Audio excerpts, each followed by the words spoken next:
Halo,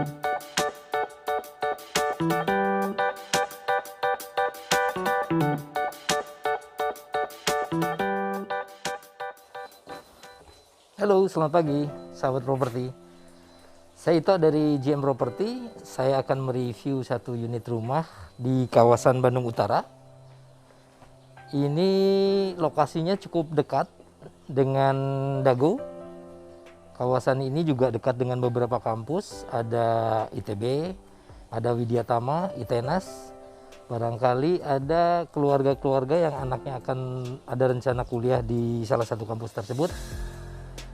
Ini salah satu pilihan yang cocok karena selain lingkungannya tenang, di sini juga jalannya buntu, di beberapa akses di belakang juga buntu. Ini adalah unit cluster yang cukup tenang dan tidak terlalu banyak. Kalau kita lihat saat ini saya berada di area carport. Ini cukup besar area carportnya dan bisa untuk mobil yang size-nya agak besar. Kalau kita lihat di sebelah kanan ini fungsinya adalah taman sebetulnya, tapi beberapa rumah ini sudah dijadikan carport karena memang keluarga-keluarga ini biasanya punya lebih dari satu mobil, jadi fungsinya memang bisa dijadikan carport. Nah, kalau kita masuk ke area ini rumah yang cukup minimalis sebetulnya. Ini ada, kalau ini fungsinya taman, ini ada satu space bisa ditaruh kursi sambil duduk-duduk gitu ya. Nah, ini juga salah satu area yang cukup nyaman kalau mau nongkrong-nongkrong di luar. Kalau kita masuk ke bagian dalam, di sini memang konsep bangunannya ngeblong ya. Ngeblong, dan ini sebetulnya posisi ruang tamu dengan sirkulasi yang cukup bagus karena ini jendelanya ini bisa dibuka nih. Nah, ini cukup, jadi sirkulasi udara sudah cukup bagus walaupun tidak menggunakan AC. Kalau kita ke arah sini, ini ada satu kamar utama dengan satu kamar mandi di luar. Nah, selanjutnya kita memasuki area tengah nih. Area tengah ini dulu adalah konsep rumahnya itu vintage, jadi shabby chic lah istilahnya. Makanya ini kitchen setnya kayak vintage gitu ya. Nah, kalau di area ini adalah satu ruangan yang bisa difungsikan sebagai kamar tamu atau gudang. Nah, ini juga ada peninggalan dari pemilik. Ini satu set kitchen set dengan kompor tanam. Memang rumah ini karena baru selesai dikontrak, jadi perlu ada sedikit sentuhan. Jadi memang harus sedikit renovasi ya, dicat, dan beberapa bagian memang seperti kayu ini juga harus ada perbaikan. Nah, kita berada di ujung lantai 1. Ini adalah space sisa ruang terbuka. Ini bisa difungsikan sebagai taman. Fungsinya taman, dan kalau kita lihat pintunya ini juga pintu yang bisa dibuka all full. Jadi kalau ada acara keluarga, mungkin ini bisa dibuka full sehingga sirkulasi udara juga cukup bagus untuk kedepannya. Di sini selesai, kita akan menuju ke lantai atas. Oke, kita sudah berada di lantai 2 lewat tangga belakang. Jadi rumah ini ada 2 tangga.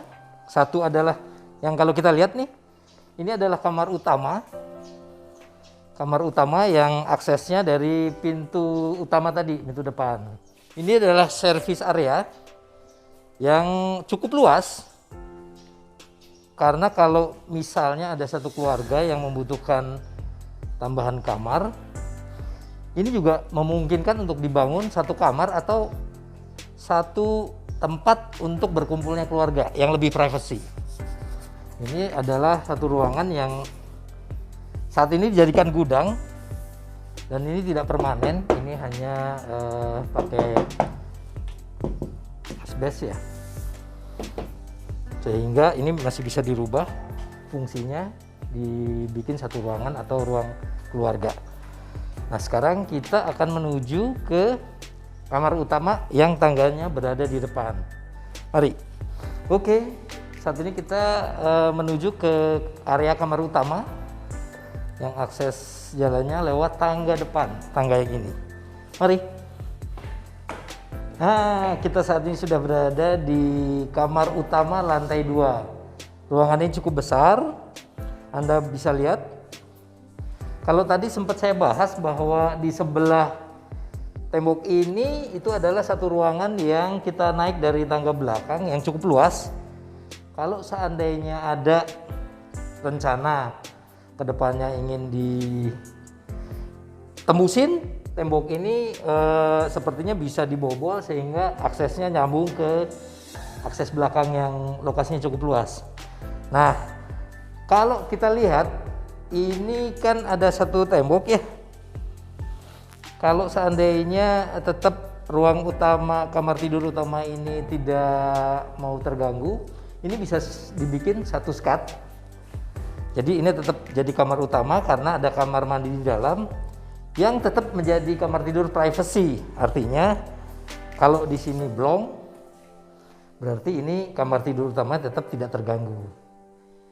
Nah, ini kalau kita lihat view dari kamar utama ini, ada balkon sedikit yang kita bisa buka, dan kita bisa kalau pagi-pagi melihat sedikit perbukitan, dan udara di sini juga cukup sejuk dan lingkungannya cukup tenang. Nah, kalau kita lihat ini untuk kamar mandi dalam ya. Sudah ada satu water heater, dan ini juga dilengkapi AC ya kamar ini. Kalau Anda penasaran mengenai unit ini secara detail, saya akan jelaskan unit ini nanti di bawah. Oke, ketemu lagi di bawah. Terima kasih. Kita saat ini sudah berada di spot yang paling disukai sama ibu-ibu, yaitu kitchen. Karena ibu-ibu itu kan memang hobinya masak ya. Jadi ini adalah spot yang paling menarik untuk ibu-ibu. Saya akan info mengenai detail rumah ini. Luas tanah itu di 123 meter dengan luas bangunan kurang lebih di 180 meter. Ini untuk IMB-nya sudah IMB 2 lantai. Air itu air sumur, jet pump, dengan listrik kapasitas 2200 token. Bangunan itu sekitar tahun 2014. Ada kamar tidur utama di atas satu dengan kamar mandi di dalam. Kemudian kamar di bawah itu ada 2 dengan satu kamar mandi. Untuk harganya, ini kita akan berikan harga spesial karena di komplek ini di Cigadung, kompleknya cukup nyaman karena ini cul-de-sac one gate system dengan klaster yang tidak terlalu banyak. Harga awal dari rumah ini ditawarkan adalah 2,1 miliar. Nah, khusus untuk review hari ini kita akan berikan harga spesial, yaitu harga yang kita tawarkan adalah 1,85 miliar. Yang mana dengan harga itu di komplek ini jarang sekali dengan harga rumah di harga di bawah 2M. Makanya ini harga yang kita berikan adalah harga spesial. Kenapa? Karena memang bangunan perlu sedikit direnovasi. Makanya kita akan berikan keleluasan untuk klien-klien kita yang berminat dengan unit ini. Dengan harga yang kita tawarkan 1,85 tadi, bisa artinya memberikan sentuhan lagi untuk bangunan ini lebih bagus. Kalau Anda berminat, Anda bisa menghubungi saya dengan Ito dari GM Property di nomor di bawah ini 0813 207 20317. Saya rasa cukup. Salam properti.